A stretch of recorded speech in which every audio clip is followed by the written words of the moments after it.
இதை விட வயிற்றுச்சல் என்ன தெரியுமா? என்ன வயிற்றுச்சல்? நம்மள தனியா ஒரு 4 பிடித்த குடிசைக்குள்ள உட்கார வச்சிருப்பாங்க. ஆமா. தாய் மாமன் தான் வந்து குடிசை கட்டுவார். குடிசை கட்டும் பொழுதே அதுல ஓட்ட போட்டு பார்ப்பேன். ஏன் தெரியுமா பாக்குறியா? தெரிஞ்சுக்கிறேன். வாழ்க்கையின் அர்த்தங்களை நம்ம தெரிஞ்சுக்கிறேன். தட்டியவே இப்படி ஓட்ட போட்டு பாக்குறாங்களே, ஒரு நாளைக்கு நம்மளே இப்படித்தான் ஓட்ட போட்டு பாப்பாங்க. உங்ககிட்ட கேக்குறேன், நல்ல அறிவான பிள்ளை தானே? வயசுக்கு வந்ததுக்கு அப்புறம் எதுக்கு உலக்கையை முன்னாடி போடுறாங்க? ஏன் உலக்கையை போடுறாங்க அப்படின்னா பேய் பிசாசு. உலக்கையே போடல, எதுக்கு உலக்கையை போடுறாங்க? உலக்கை ஏன் போடுறாங்கன்னா பேய் பிசாசு அடிக்க கூடாது, உலக்க போடுறாங்க. பேய் பிசாசு என்ன மூத்திர அடிக்க கூடாதுன்னா? அப்படி இல்லடி, பேய் பிசாசு எல்லாம் வரும்ல, அதுக்காண்டி போட்டுருக்காங்க. தாண்டி வரக்கூடாதுன்றக்காண்டி போட்டுருக்காங்க. பேய் பிசாசு தாண்டினா தாண்டி 2024 இன்னும் இந்த உலகத்தை நம்பிட்டு கிடக்குது. ஏன்டி அப்படி சொல்ற? ஓசு மரம், புளிய மரம், பொங்க மரம், வேப்ப மரம், ஆலமரம், எத்தனை மரம் இருக்கு. அந்த மரத்தை போய் பேய் பிசாசு தாண்ட வேண்டியதானே? எதுக்கு இந்த பொதுக்குளம் தாண்டுது? உலக்கை ஏன் தெரியுமா போடுறாங்க? தெரிஞ்சுக்கிறேன். அந்த பொம்பளை புள்ள அந்த உலக்கையை தாண்டும் போது நினைக்கணுமா, இந்த மாதிரி உலக்க பல உலக்க பார்க்க வேண்டிய சூழ்நிலை வருமே. நெல்லு ஊத்துறதுக்கு மிளகா ஊத்துறதுக்கு அந்த காலத்துல நெல்லு வச்சு அப்படித்தானே குத்துற தெரியாத? அந்த காலத்துல உரல் இருந்துச்சு, உலக்க இருந்துச்சு. இப்போ உரலுக்கு வேலை இல்லை, உலக்கைக்கு வேலை இல்லை. பழைய உலக்கையெல்லாம் சும்மாதான் கிடக்குது. இன்னும் பூணு கலட்டாம வெட்டிட்டு வையே உலக்க கலட்டி எடுத்துக்குவாங்க.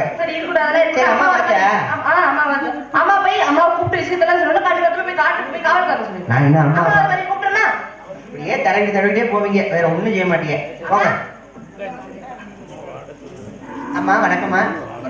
அம்மா நல்லா இருக்கியா? நல்லா இருக்கேம்மா. ஆண்டவை முன்னிட்டாலும் சங்கர முன்னியத்திலேயே நல்லா இருக்கும். சரியா? அப்பா வந்து காவல் பூச்சிலிங்க. அவர் எப்ப பார்த்தாலும் அதைத்தான் சொல்லுவார். புதுசாக சிறந்த காவல், அதை விட சிறந்த காவல் தமிழ்நாட்டின் காவல்துறை உலகத்திலே 2வது இடத்திற்காக பெருமைக்குரிய விஷயம். அதை விட சிறந்த காவல் ராணுவ காவல்.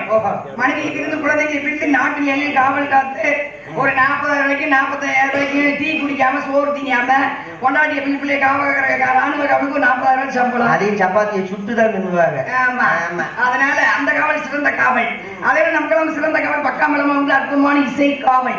அதை விட அற்புதமான மிகச்சிறந்த ஒலிபெருக்கி காவல். அதை விட அற்புதமான ரசிகர்கள் காவல். அதை விட அற்புதமான உலகமெங்கும் நம்ம வந்து வெளிப்பட்டிருக்கோம் யூடியூப் சேனல். தம்பி உங்களுடைய வாழ்க்கை வளர்ந்த எல்லாம் நம்ம காவலுக்கு போமா. அவர் என்னை கரெக்ட் பண்ணாலும் பாக்குறாரு. சிரமப்படுவேன் பாத்துக்க. சிரமம் சண்டைதான் போடணும்.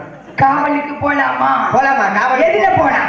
எதுல போவோம்? மாட்டு வண்டியில போவோம். ஆமா, ரொம்ப நாள் ஆச்சு. என்ன மாட்டு வண்டியை கூட்டிக்கிட்டு மனசுக்கு பிடிச்ச பக்கத்துல உட்கார வச்சுக்கிட்டு பெட்ரோல் செலவு மிச்சம். ஆமா, எல்லாம் மிச்சம். எல்லாமே மிச்சம். என்ன பணம் மிச்சம். புகை வெடிக்கிற மேல ஓஷன் போர்ட்ல ஓட்டங்கள் இருக்கு மிச்சம். தென்றல் காட்டு நெரிசல் மிச்சம். ஆமா, நிம்மதி நம்ம மாடி போயிடலாம். எவ்வளவு மிச்சமா இருக்கு. அதுல மாட்டு வண்டி கூட்டுவோமா? ஆட்களை இப்ப யார் மிச்சப்படுத்த தெரியுமா? நம்ம கிடைக்கிற எதுவுமே ஒரு நாளைக்கு கிடைக்காம போகலாம். நம்ம அதுலயும் வாழ கத்துக்கணும். பிள்ளைகிட்ட அதான் சொல்லி கொடுக்கணும். சரியா? இப்ப எங்க சொல்லி கொடுக்குறாங்க? முதல்ல வெளியில போய் விளையாட சொல்லுவாங்க. அப்போ பக்கத்து வீட்டுக்கார பிள்ளையோட போய் விளையாட, எழுத்து வீட்டுக்கார பிள்ளையோட போய் விளையாடுன்னு சொல்லுவாங்க. இப்ப வெளியில போனோம்னா கெட்டு போறேன்னு சொல்லி கையில செல்ல கொடுக்குறாங்க. அதனால பிள்ளைகள் வெளியே அனுப்பவே முடியாது. உங்க பிள்ளை எல்லாம் பேசிக்கலாம். போலாமா? மாட்டு வண்டியை பூட்டிக்கிட்டு மனசுக்கு போய் பக்கத்துல உட்கார வச்சுக்கிட்டு பிள்ளைங்க போராடி வாங்க ஜல்லிக்கட்டை போய் பார்த்துட்டு வந்துருவா. தமிழர்களுக்கு வீர விளையாட்டு. ஒவ்வொரு மனசுலயும் ஒரு ஆசை இருக்கும். சரி, உங்க மனசுல ஒரு ஆசை இருக்கு, இப்ப மனசுல ஒரு ஆசை இருக்கு, என் மனசுல ஒரு ஆசை இருக்கும். இப்ப உங்க மனசுல என்னென்ன ஆசை இருக்குங்கிறத ஒவ்வொன்னு எடுத்து சொல்லுவோமா? மாட்டு வண்டி பூட்டிக்கிட்டு மாமை கூட பேசிக்கிட்டு காங்கேய கால ஊட்டி கட்ட வண்டி ஓட்டிக்கிட்டு மாமரத்து சோழ இல்ல நீ விரும்பும் பாதையில ஜல்லிக்கட்டு பார்க்கலாமா? என் மாமா ஜல்லிக்கட்டு பார்க்கலாமா? ஜல்லிக்கட்டு பார்க்கலாமா? என் மாமா ஜல்லிக்கட்டு பார்க்கலாமா?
மக்கள் எதிர்பார்க்கறத நம்ம கொடுத்து போய்கிட்டே இருக்கோம். ஆமா.